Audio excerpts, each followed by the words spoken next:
Hey guys, I want to welcome you to the weekly Wednesday for the Financial Freedom newsletter, where every week, every Wednesday, we delve into something inspirational, motivational, something excerpt taken from the Financial Freedom weekly newsletter.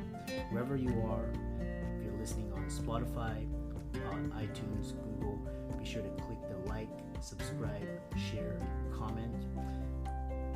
And without ado, let's get into the show. In their home life or personal life too, as well.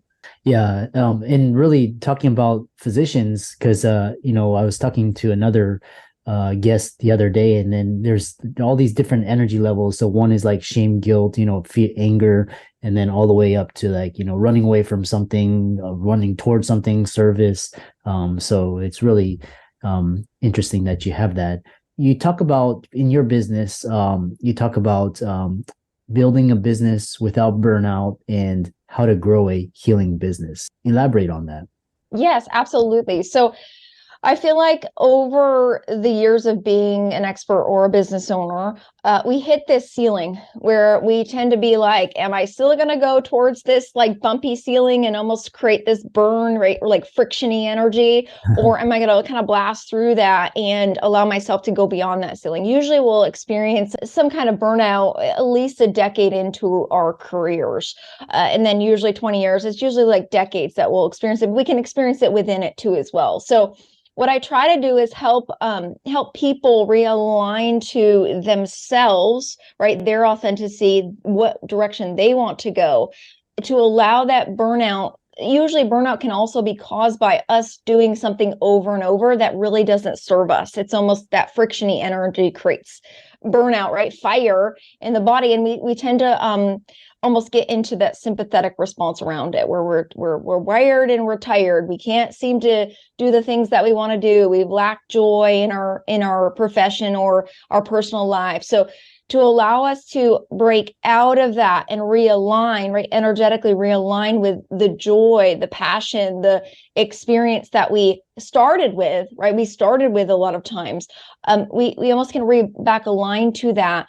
And that will help people to not experience as much burnout. With, especially with healing and energy, and it sounds like you're a empath, if I'm reading this right, and most likely an introvert. You discuss the role of intuition, that inner quiet voice in growing, increasing profits, your performance for entrepreneurs. Yes. And I am very empathic. So thank you for recognizing that. I find that when we as empaths or healers or experts, right, we can call us whatever we want.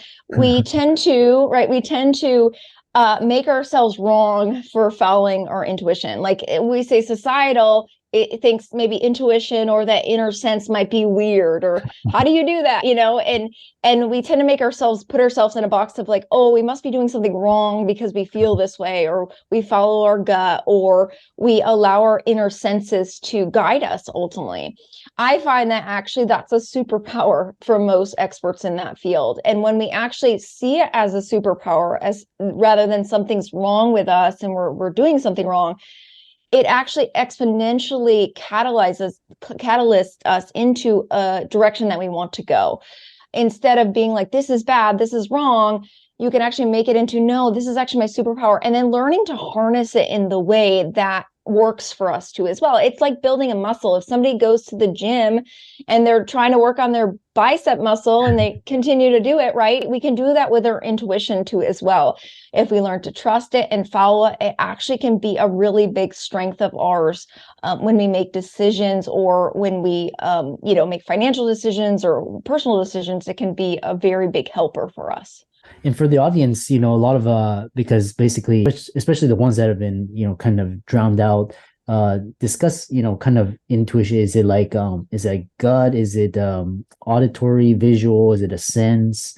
Sometimes you can, you have things that predict it, kind of, so people can start like paying attention to those new insights and prompting. Yeah, so this is a great question, Chris. And I love this question because I think everybody thinks it's like a certain way. So the truth is, most people have a sense that's strongest for them. So a lot of people have like the clairsentience, right? So they feel that, like they feel it internally and they follow that feeling. Some people are visual, so it's a clairvoyance, and they actually see the outcome happening within their mind. Some people are clairaudient, so they can actually hear.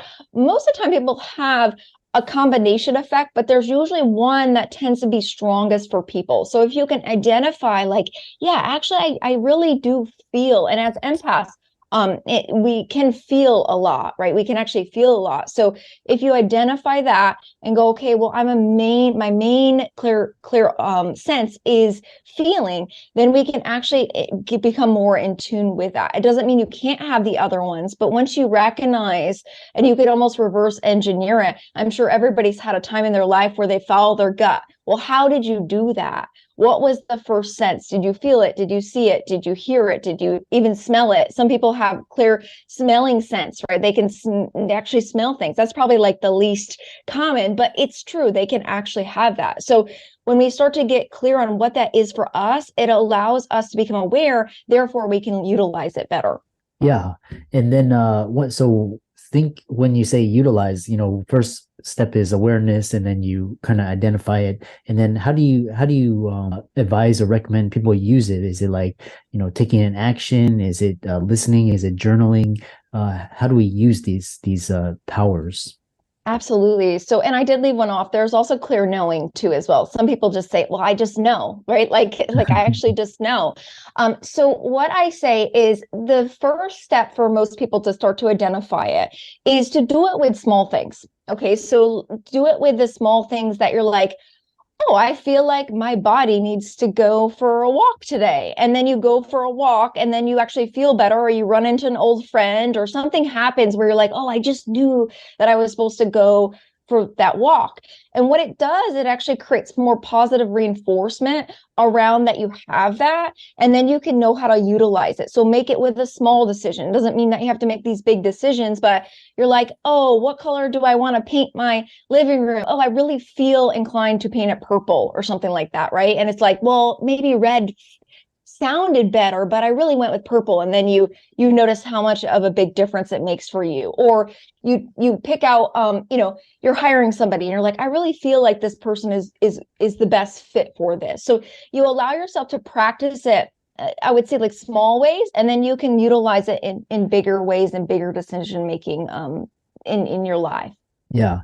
And it's interesting because when I took a leap of faith, from my launching my influencer career, it's because that you have to start out as a kid, trusting your gut and making these small decisions, and then eventually it leads up to bigger and bigger decisions. I'm also curious about how this you using your intuition and in terms of attracting and manifesting this law of attraction. How does that work, or your thoughts on that? Yeah. So they can coincide right together. It's like when we tend to let's say we're making a decision, we can start to feel right, like what would this decision look like, and we can start to, let's say like I'm gonna change where I live, right? Like I'm gonna move my house and I don't really know where I'm going, but I'm gonna move my house. So you can almost allow that manifestation process and the intuition to coincide. So for example,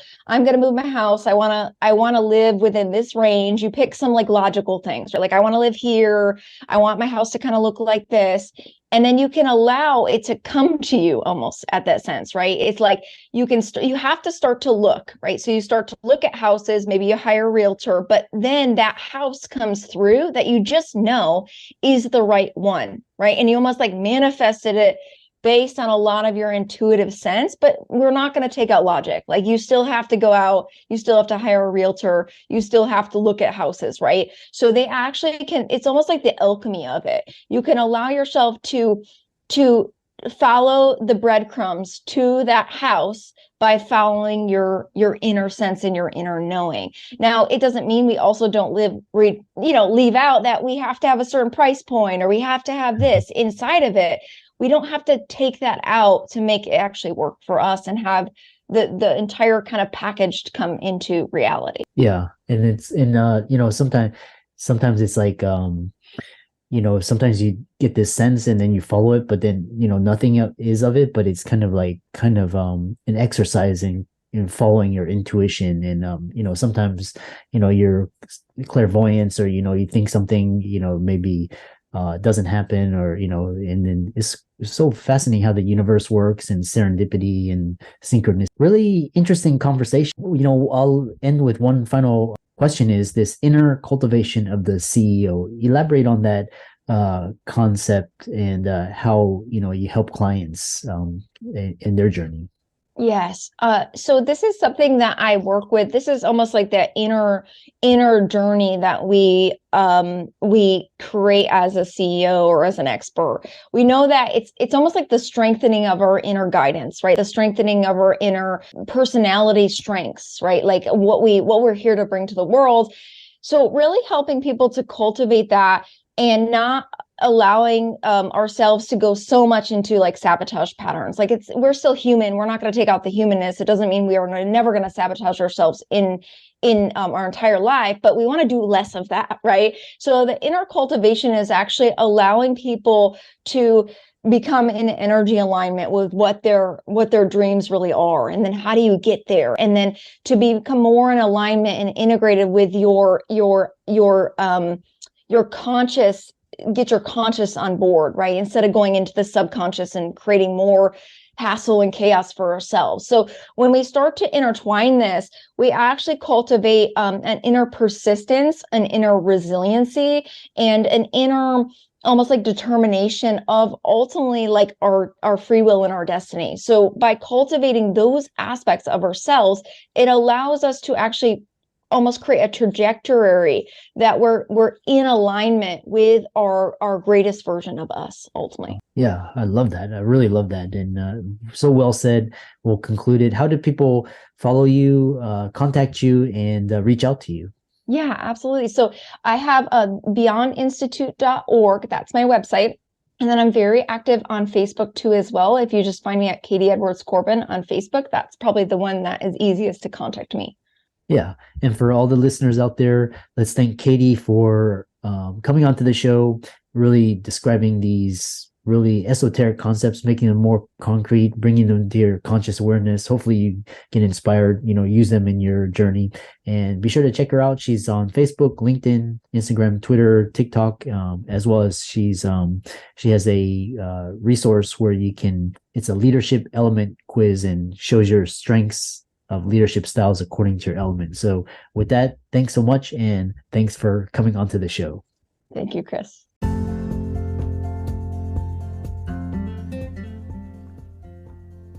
I hope you really enjoyed that wonderful, inspirational, motivational piece. Again, wherever you are listening, if you liked it, be sure to like, comment, share, subscribe. We're on everywhere: Spotify, iTunes, Google, Amazon, Audible. And without much ado, be sure to thank this show's sponsors, and we'll see you next week.